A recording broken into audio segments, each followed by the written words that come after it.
प्रिय विद्यार्थियों, आज अपन पढ़ेंगे विलयन, तनुविलयन तथा अणुसंख्य गुण, solution, dilute solution and colligative properties, इसके बारे में अपन पढ़ेंगे बेटा आज। किन्हीं दो अथवा अधिक यौगिकों के एक समांगी मिश्रण होमोजेनियस मिक्सचर को विलयन कहते हैं। वह अवयव जो मिश्रण के प्रमुख अवयव के रूप में विद्यमान है विलायक सॉल्वेंट कहलाता है और शेष अवयव विलय कहलाते हैं। किसी विलयन में विलय पदार्थ के आयनिक अथवा आणविक किसी भी रूप से विद्यमान हो सकते हैं, लेकिन उनका वितरण एकदम समान होना चाहिए, जिससे वह विलयन एक समांगी मिश्रण के रूप में रहे। समांगी मिश्रण से हमारा तात्पर्य यह है कि उस मिश्रण के प्रत्येक भाग का संगठन एकदम समान हो।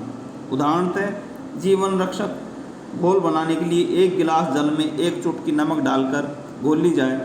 इस विलयन के ऊपर से लिया गया एक चम्मच, नीचे से लिया गया एक चम्मच रंग, रूप और खारेपन में एकदम समान होगा।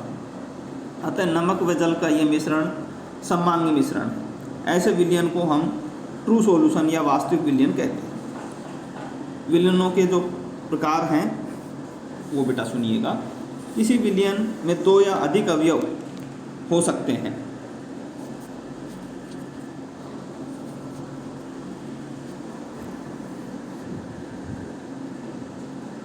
उन्हें द्विअंगी बाइनरी सॉल्यूशन कहते हैं। इसी प्रकार किसी विलयन में तीन अवयव होंगे तो उसे त्रिअंगी टर्नरी सॉल्यूशन, चार अवयव होंगे तो चतुरंगी टर्नरी सॉल्यूशन कहते हैं।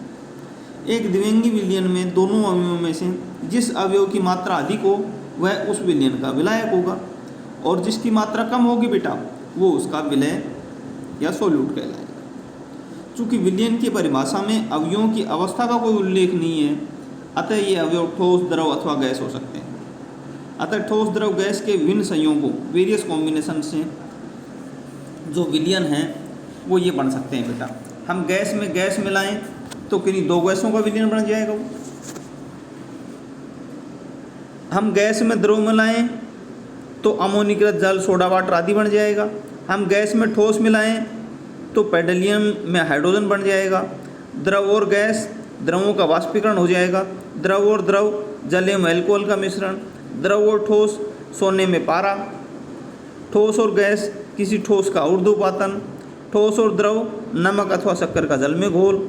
ठोस और ठोस, तांबे में जिंक यानी पीतल का बनना। जब किसी विलयन के विलायक के रूप में कोई द्रव पदार्थ हो तो ऐसे विलयन को हम द्रव सॉल्यूशन, लिक्विड सॉल्यूशंस कहते हैं। गैसों का द्रवों में विलयन, द्रवों का द्रवों में विलयन और ठोसों का द्रवों में विलयन, ये इसके उदाहरण हैं।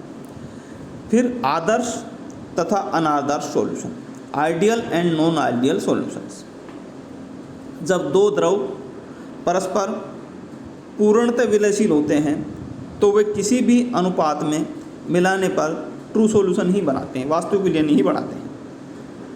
इस प्रकार के दो विलयन, आदर्श विलयन अथवा अनादर्श विलयन, कब कहलाएंगे ये समझने के लिए हमें राउल्ट के नियम पढ़ना पड़ेगा। राउल्ट ने क्या कहा बेटा? राउल्ट का नियम है द्रवों के कुछ गुण उच्च ऊर्जा वाले अणु गति करते हुए द्रव की सतह से बाहर निकल जाते हैं।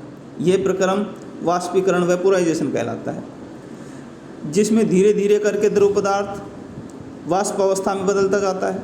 यदि वाष्पीकरण की प्रक्रिया को एक बंद पात्र में संपन्न कराया जाए तो कुछ समय पश्चात साम्य अवस्था में वाष्प के अणुओं द्वारा द्रव की सतह पर एक दाब स्थापित हो जाता है, जिसे वाष्प दाब या वेपर प्रेशर कहते हैं। सन 1887 में राउल्ट्स ने विलयनों के लिए एक नियम दिया जिसे राउल्ट्स लॉ कहते हैं, और इस नियम के अनुसार किसी अवाष्पशील विलय पदार्थ के विलयन का वाष्प दाब PS उसमें उपस्थित विलायक की मोल भिन्न x0 के समानुपाती होगा, अर्थात PS proportional to x0, PS equal to x0 P0।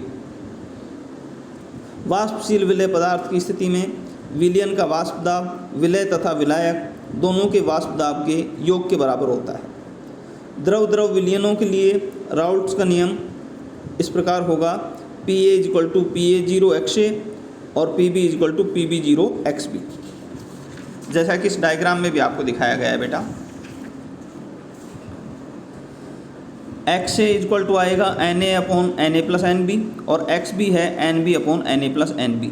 ये एक्स ए है और एस बी मोल भिन्न है, मोल फ्रैक्शन है, यानी एक के मोल अपॉन टोटल मोल। जैसे ए है तो ए के मोल है एन ए और टोटल मोल है N A plus N B, तो एक्स से आ जाएगा N A upon N A plus N B. और एक्स बी के मोल तो एन बी के मोल हैं upon total mole N A plus N B. तो इस प्रकार P is equal to P A plus P B.